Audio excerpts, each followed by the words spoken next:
Good afternoon, everybody. My name is Inga Cotton. I'm the founder and executive director of San Antonio Charter Moms, and these are Charter Moms Chats. And we've been going live to help families learn about different schools of choice that they can pick, because we're heading into enrollment season as families plan ahead for the 2023-24 school year.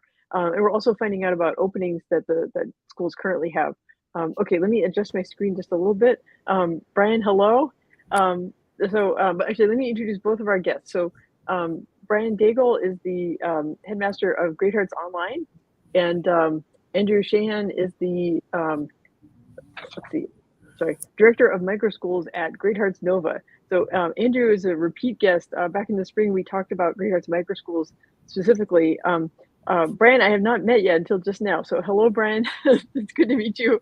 Welcome to Charter Moms Chats. So he's new in his role at Great Hearts Online Texas. And but since Great Hearts Online and Great Hearts Microschools are sort of interrelated, I wanted to have one conversation with both so that families can learn more about it. And I want to mention that, let's see, on our site, chartermoms.com, we've just updated the blog posts about Great Hearts Online and Great Hearts Microschools and Great Hearts Texas, the bricks and mortar schools. We shared that back on Tuesday. So so thank you both for joining me. I'm really excited to talk more about Great Hearts Online and Great Hearts Microschools. Yeah, excited to be here. Yeah, thank you so much, Inga, for having us. Okay, so let's see. Okay, so Brian hasn't seen this feature of StreamYard yet. So Brian, you're going to be on the big screen. And I wanted to ask you if you could talk about the mission and vision of Great Hearts Online Texas. And then I'm going to ask Andrew the same question, but about microschools. Yeah, that's fantastic. Anyone who's familiar with Great Hearts, right, as a national organization and our mission would be familiar with our mission at Great Hearts Online Texas, which is to cultivate the hearts and minds of our scholars, right, in the pursuit of the true, the good, and the beautiful. It's a lot, right? It's a tall order to pursue in any educational model. It's a tall order to pursue, in particular, right, in the 21st century, in all the possible educational models. And so that's our pursuit at Great Hearts Online Texas. That's the heartbeat of what we do. It's the heartbeat of our organization at a national level, and it's the heartbeat of our school at a state level. How that's peculiar at Great Hearts Online Texas is we want to do that in partnership with parents in a best-in-class online education, right? So it's one thing to do that in a brick and mortar, which, you know, as hopefully your listeners know, Great Hearts has had great success in and is growing quickly across states. And it's another thing to say, we're going to look at the needs of the 21st century educational landscape. We're going to listen to parents and what they're seeing and needing, and we're going to fit those with a new product, a new pursuit, right? With an online platform, with a digital learning virtual platform. And so, of course, there's all these important questions to ask of how do we look at the success Great Hearts has had in our curriculum, in our classical pedagogy, in our history, in our placement in the public square. How do we take all of that success and then do it really well in an online platform? You know, right now in Texas and Arizona, in my case, Texas. And so that's what we do, right? We take the mission of Great Hearts, we look at Texas as an online platform, and we pursue that mission in the online virtual space. Thank you. That's wonderful. And that really plays off well of what Andrew Ellison was talking about on Tuesday about Great Hearts Texas. So Andrew, I'm going to put you on the big screen and kind of ask you the same question about Great Hearts Microschools. Like what's the mission and vision? And I hope for listeners, this builds on what they've just learned about Great Hearts Online Texas. Yeah, and I mean, essentially, when you talk about mission, it's the same mission because we're really spreading access to classical education, right? So if you think about what Brian just kind of described, is that you have your brick and mortar schools where you can get a Great Hearts classical education. Now you have the online, and then the micro schools really are co-created spaces, co-created with community, in-person learning communities that go with Great Hearts Online. So our mission really is the same mission as theirs. I guess that we're kind of a different environment that people can create really, and the possibilities for a micro school and what type of environment that we're talking about are really unlimited. So we really work with people who are fans of Great Hearts and Great Hearts Online, and help them to bring together people in in-person communities to further support the mission of Great Hearts. Yeah. Well, that's okay. That's very helpful. So now I'm going to ask Brian a set of questions and then kind of shift it over to Andrew, because what I want families to understand is about sort of about like the schedule, like sort of the pacing, like how much support from the school versus how much support families do at home. Like, so I feel like that's what's so interesting about this, right? Is that there's Great Hearts Texas bricks and mortar, there's Great Hearts Online, but that has two different formats, right? There's the live instruction, and then there's the flexible week schedule, right? And then Great Hearts Microschools is a whole nother like in-person aspect to it. So I just think this whole process is fascinating. I'm so grateful to have both of y'all at the same time. So I've got several questions for Brian about Great Hearts Online, and then we're gonna switch over to you, Andrew, and talk about microschools. So Brian, I was wondering if you could talk about, and we cover this in the blog post a little bit, but like kind of what is the school day like for a Great Hearts Online Texas student? And then how is it different if they choose the teacher-led instruction versus if they choose the flexible week schedule? Yeah, that's great. I appreciate you calling out the two models, because that is really important, right? To understand why we think innovation within classical education and innovation within education in general is so important, in particular in our partnership with parents. So our live class model is pretty straightforward. Right now we are kindergarten through 8th grade. Next year we'll be launching a ninth grade class as well. But for this current school year, K through 8, we have essentially our coursework, our academic coursework is 4 mornings a week, approximately 8 o'clock to about 12:10. And in our live class model, that's live coursework. So we have a live instructor there. They go through our main subjects, our main curricula, all the way through, each morning, 4 mornings a week. And then afternoons and Fridays are really reserved for homework, tutoring, any ESS or SPED needs that we have, any additional tutoring, let's say for HB 4545 compliance. That's when we really have the freedom in the afternoons with individual scholars, with our instructors, with our interventionists, a whole team of incredible specialists and interventionists and tutors to help our scholars in particular ways that they need, right? I mean, Andrew just said it beautifully. Great Hearts' mission is to bring classical education to as many people as possible. It's part of, when you look back into the history of the classical movement in America, that is a massive heartbeat of a lot of those pioneers. And so that's what Great Hearts wants to do, right? And that's what, as an online school, we're able to do in particular ways that sometimes can be challenging for a brick and mortar. And so Great Hearts doesn't want to simply stop at one option for parents, right? We want to look at how do we make this as accessible as possible to as many scholars as we can. So that live class model really is a focus in the mornings, 4 mornings a week in those live classes. And then in the flex model, right, it's kind of all in the name. The flex model really does give families the flexibility within a 1-week schedule to watch live classes, to complete their assignments, to get the tutoring and SPED ESS help they need, which they still have complete access to. So our flex model scholars will take all the same courses. They will be assessed by the same instructors. They will have all the same academic access and tutoring opportunities that our live scholars have. It's just giving parents the opportunity, whatever nuances or confines or commitments or values that family has, to be flexible with their academic work. And one thing I love about both models so much is it allows parents to partner with a proven, well-known academic institution like Great Hearts, while having some of the flexibility that we know parents are looking for, and not just the past few years, right? But that we've seen a trend in over the past 20 years in American education. So those are our two models for Great Hearts Online Texas. Yeah, thank you. Now you mentioned about expanding to 9th grade. Are there any details you can share yet, or is that still kind of on the drawing board about adding high school for Great Hearts Online Texas? No, that's great. That's great. We are in the depths. Our senior leadership is in the depths of making those decisions and weighing the pros and cons of What do we launch next year? If we launch something next year, what does that look like 5 years from now? And so I can share that ninth grade is a commitment to us. Growing up and doing high school well with the Great Hearts model in a virtual space is a commitment to us. We're looking closely at what does a live class model look like in high school over the next 5-10 years? What does that build out look like? We're looking at very closely what does an asynchronous model look like, right? What does a sort of a flex model look like built out 9th through 12th grade?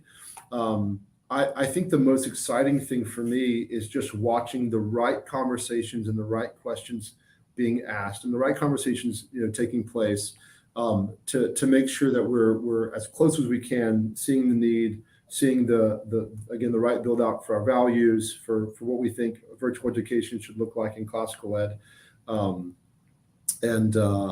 So the big commitment is ninth grade's coming. It'll have all of the most important things that we know a Great Hearts education to be. And I would actually argue that we have an opportunity in that build out to do some things in a creative, innovative way that might be happening in some parts of education, but really could happen in a particular way because of the particular strengths that Great Hearts has that it's pretty rare to find in a national educational organization. Yeah. Okay. Well, that's exciting. We'll check back, once you have more details about the high school option, because I know it's something that families are interested in.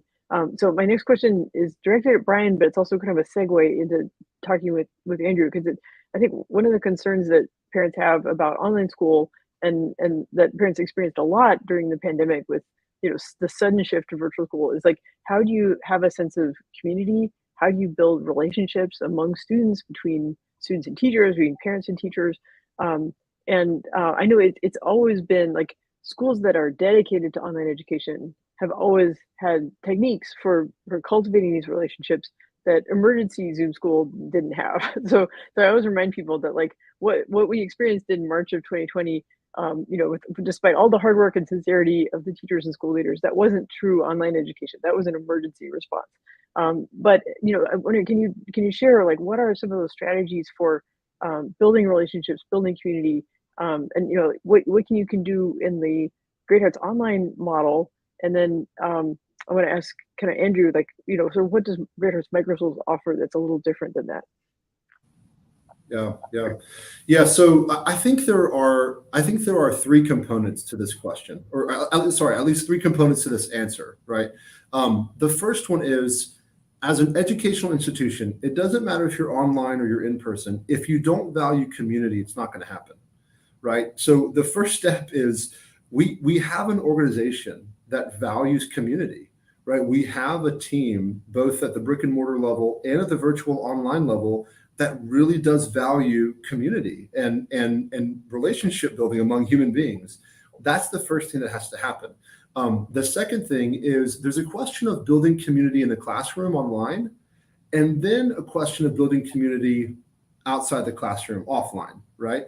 And it's really is exciting to see that in our second year of operation as a school in Great Hearts Online, Texas, we are doing both of those very purposefully and growing naturally in both of those. So, for example, in the online space, our curricula and our teachers naturally lend themselves to building some of the most beautiful human relationships that I think would surprise a lot of your listeners, right? Who might have this certain idea of technology and the rhetorical distance of technology and, the sort of human aspect that doesn't happen in that sort of technology space.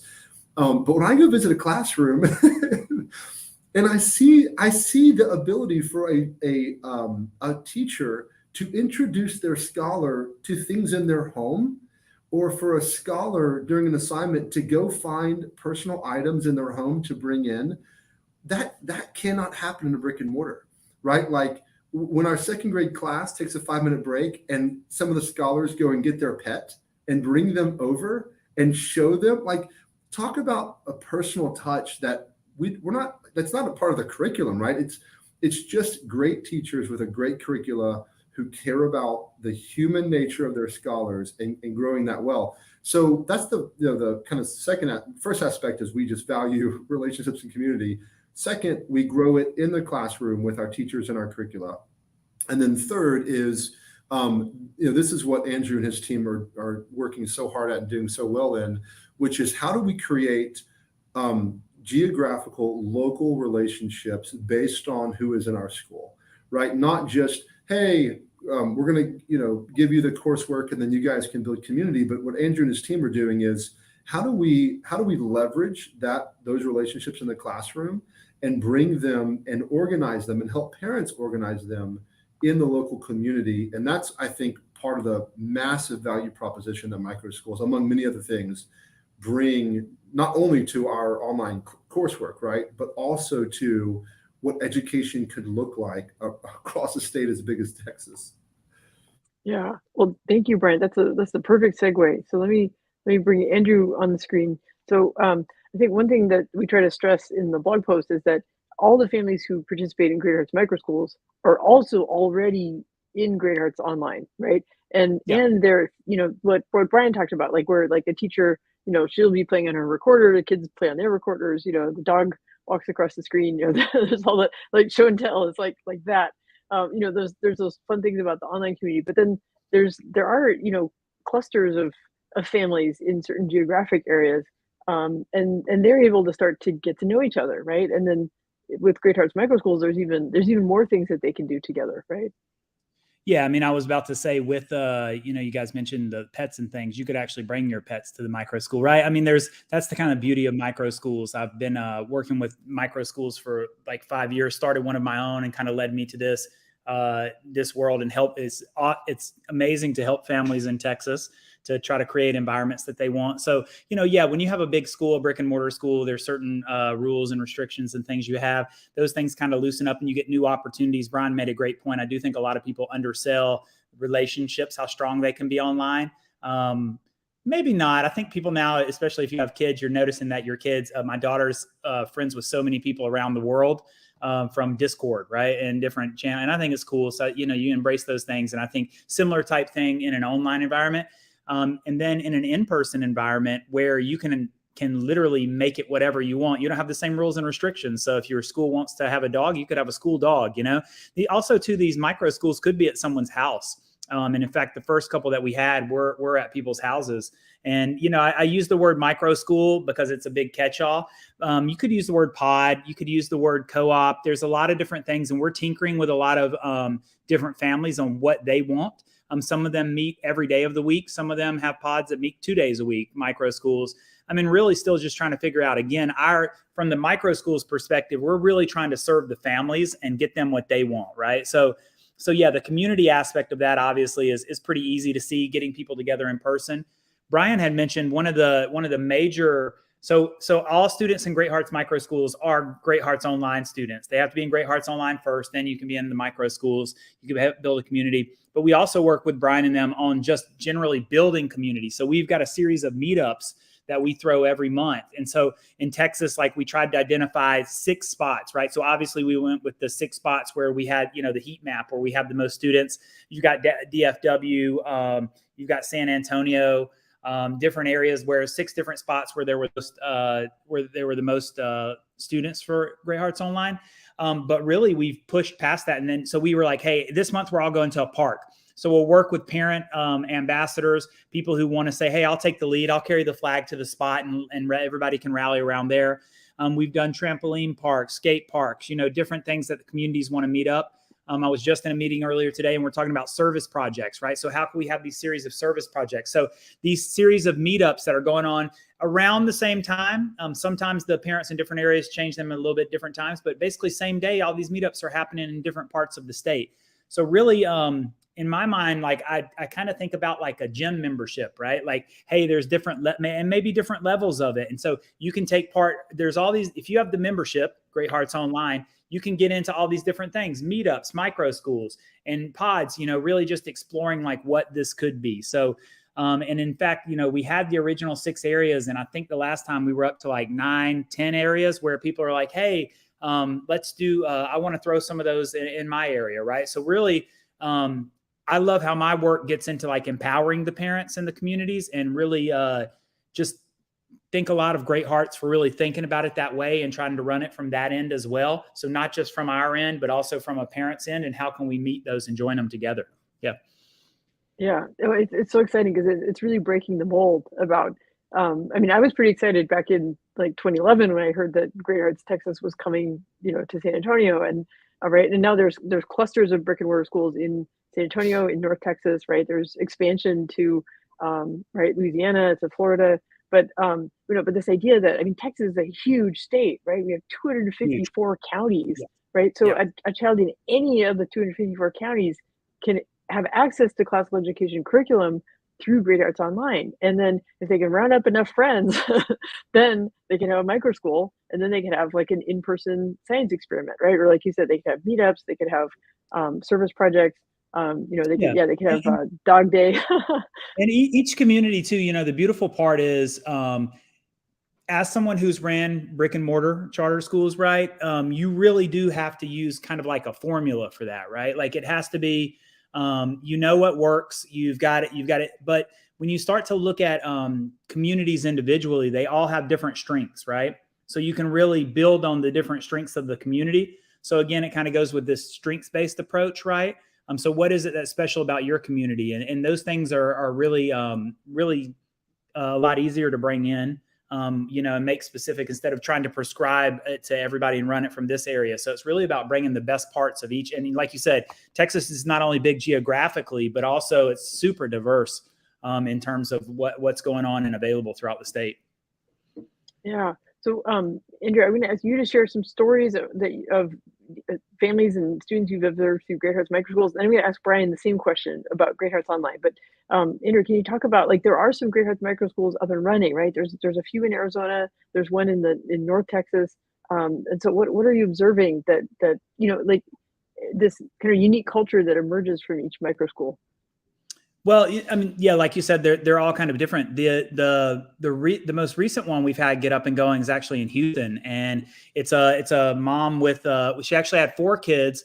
The 2 older kids had gone to Great Hearts brick and mortar schools, and then she had 2 boys who were in kindergarten, and she had a little bit of a different vision for them. So she's rallying around with her community in Houston, and she opened it for her 2 sons, but she also has other kids from her community, and specifically, this is a Hasidic community. And so she sees a lot of gaps in the education that's available to them, especially, Great Hearts actually, it sounds odd. I'm a special educator. I don't know. I don't think we mentioned that last time, but that was my background. And that's what I teach in and a passion of mine. And so she actually really, it's kind of odd that an online school has a great reputation for serving special needs students, right? But this is a big aim for her and her community, is that she sees not only that she feels like there's a gap in the regular education for the students in her community, but she feels like the gap's even bigger for students who have special needs and maybe some learning differences.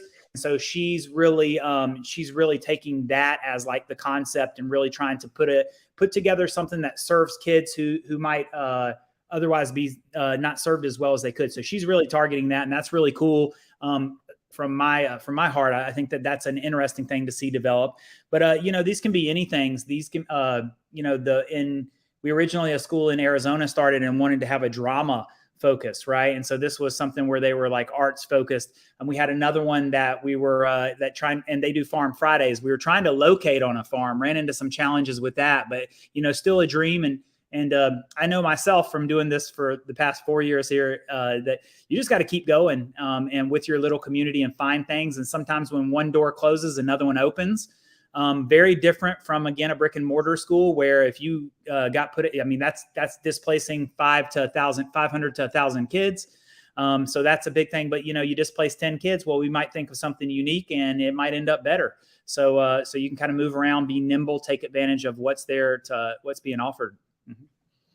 Yeah, yeah. No, there's a lot of nooks and crannies in the community that could host a school that maybe the people hadn't thought about it. That's what's so exciting about pods, micro schools. Like it's really changing how education works. Well, Andrew, those are some great stories. Let me get Brian up on the screen. I was wondering if you could share some stories about Great Hearts Online students, like things that would help describe the school culture for people who are maybe might be surprised to see what is happening with Great Hearts Online. Yeah. My favorite stories with Great Hearts Online Texas are the ones where our model's strengths are most visible for the scholar. And what I mean by that is I heard a few years ago, right, that we oftentimes in the West really don't understand the idea of freedom, right? We think freedom is the absence of restrictions. And so we think true freedom, right, is to throw off as many restrictions as possible. And one author I love said, no, freedom isn't the absence of restrictions, it's the presence of the right restrictions. And this is true almost any area of our lives, right? If I want to cook a great meal, I have to have restrictions. Like gravity is one of those that I probably should have in place.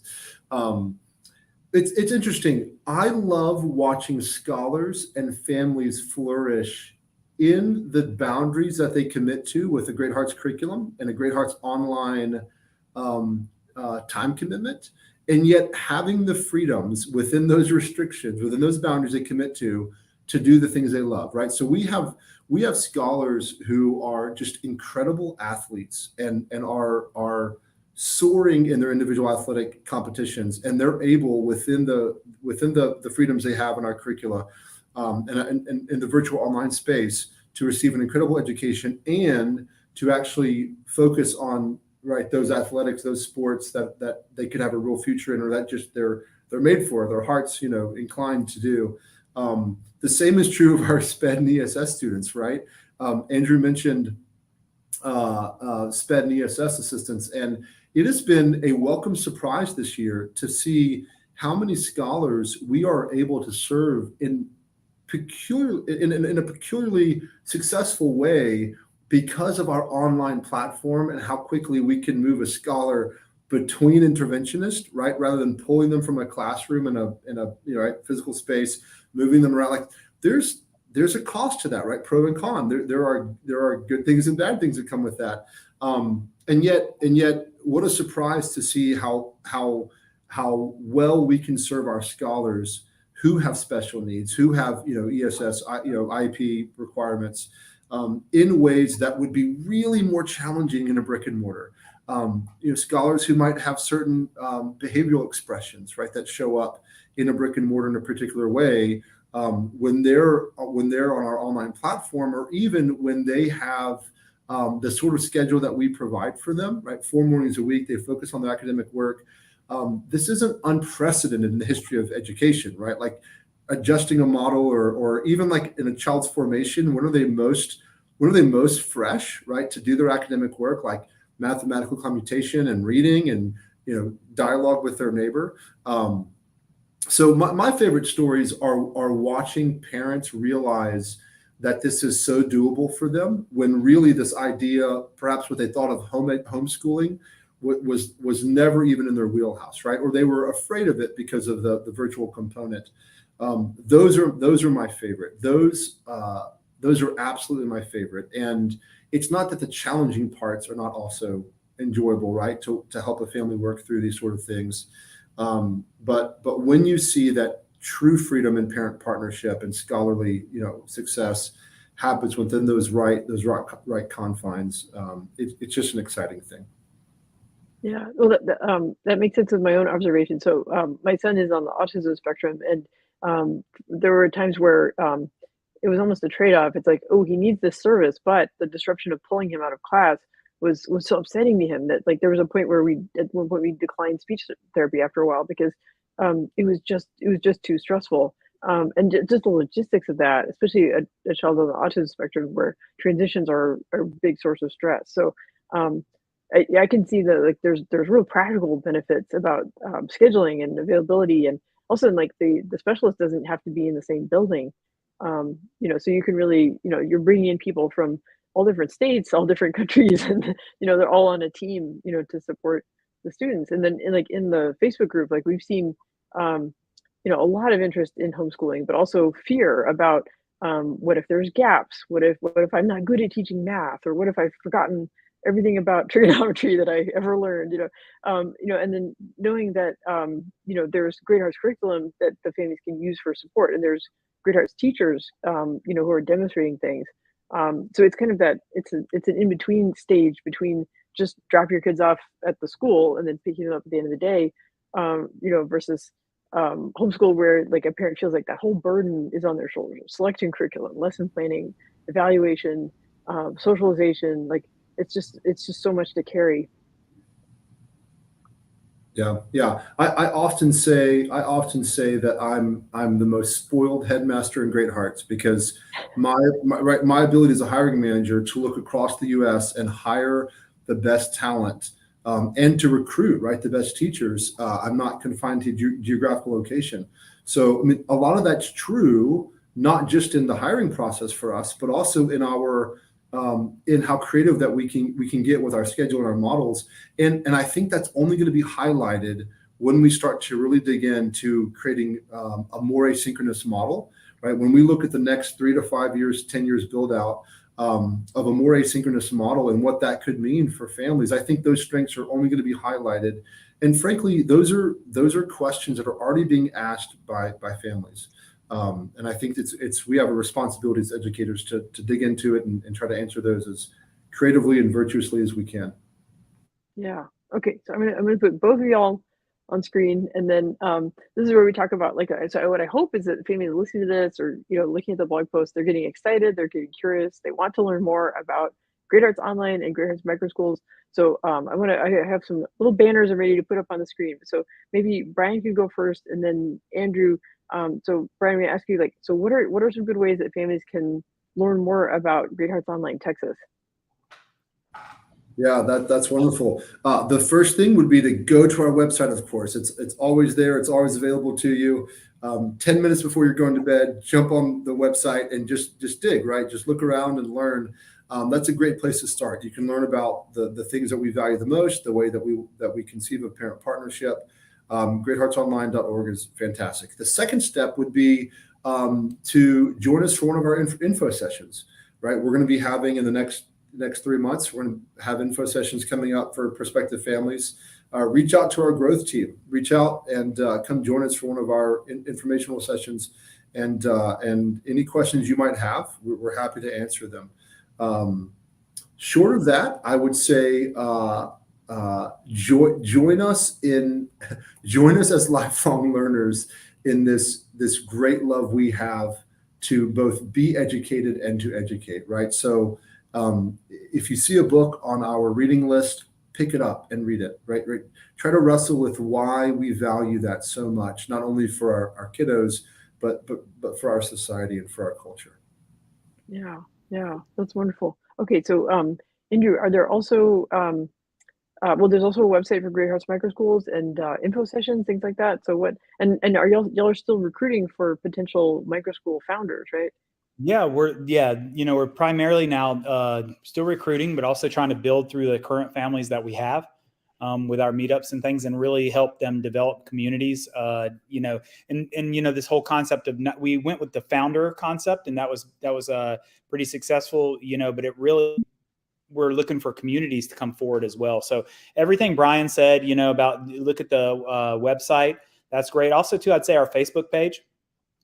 There's a good bit of stuff on there. We have webinars from time to time. Hop on there. I think there's some recorded webinars on the Facebook page as well. So those are great ways. There's also some contact buttons. I mean, it's not that complicated. One of those contact buttons gets to me and Christina, who I work with in community engagement for the micro schools.